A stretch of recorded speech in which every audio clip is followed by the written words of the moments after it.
यानी कि जिसके इकाई स्थान पे यानी यूनिट प्लेस पे अगर 5 हो, वैसे नंबर जिसकी यूनिट प्लेस पे 5 हो और उसका आपको स्क्वायर निकालना हो यानी वर्ग निकालना हो तो बहुत सिंपल तरीका है। जैसे आप 15 से शुरू कीजिए, 15 का स्क्वायर आपको निकालना है, 25 का स्क्वायर आपको निकालना है। तो एक पहले सीख लेते हैं, उसके बाद तो जिस संख्या का आपको निकालना है जिसके इकाई स्थान पे क्या हो 5 हो, तो आप कुछ नहीं कीजिएगा, इस किनारे वाला तो 25 इसे हम लिखे इधर, तो 15 गुना क्या कर सकते हैं 15 समझने के लिए, तो 25 आप लिख दीजिए, 25 लिख दिया आप। अब ये जो एक है अगर आप ऐसे जोड़ें तो क्या आप कह नहीं सकते कि एक से बड़ा कौन होता है 2,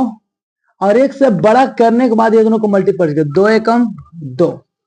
यानी जो इकाई स्थान को आप मल्टीपल कीजिए, दहाई पर जितना भी अंक आपको दिख रहा है, 4 दिख रहा है, 6 दिख रहा है, 8 दिख रहा है, 9 दिख रहा है, आप उससे एक ज्यादा लिखिए पहले, उससे एक ज्यादा लिखने के बाद उसके साथ मल्टीपल कर दीजिए। जैसे एक दूसरा एग्जाम्पल समझते हैं, जैसे ये कितना है 5, तो 5 25, ये आपको क्या दिखा 2, 2 से बड़ा कौन होता है 3, अब गुणा कर दो 3 दूनी 6, बस सिंपल। इकाई स्थान वाले का स्क्वायर कर दीजिए यानी 25 हो गया, ये तो ऑलरेडी 25 आएगा क्योंकि आप जानते हैं कि वैसा ये ऐसा विधि है जिसके किनारे में क्या हो 5, ये एक ऐसा विधि है जिसके किनारे में क्या हो 5 हो। 5 का दूसरा तरीका 2a स्क्वायर 2ab और b स्क्वायर से भी निकाल सकते हैं, बट ये थोड़ा सा और शॉर्टकट देता है कि आप 5 जिसके यूनिट प्लेस पे यानी इकाई स्थान पे 5 हो वैसे संख्या का जो वर्ग है आप आसानी तरीके से निकाल सकते हो। अब मान लीजिए 35 का मुझे निकालना है, तो थोड़ी ना कुछ करने जाना है, ये 5 दिख रहा है तो आपको 25 इधर लिखना है क्योंकि इकाई से लिखना है, और ये 3 है, 3 से बड़ा कौन होता है 4, तो 4 तिया 12 कर देना है, सिंपल दम। अगर मान लीजिए आपको 45 का निकालना है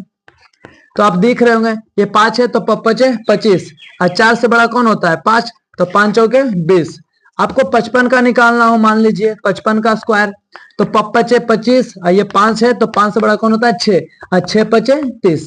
आप किसी भी संख्या का जिसके इकाई स्थान पे 5 है उसका वर्ग निकालने में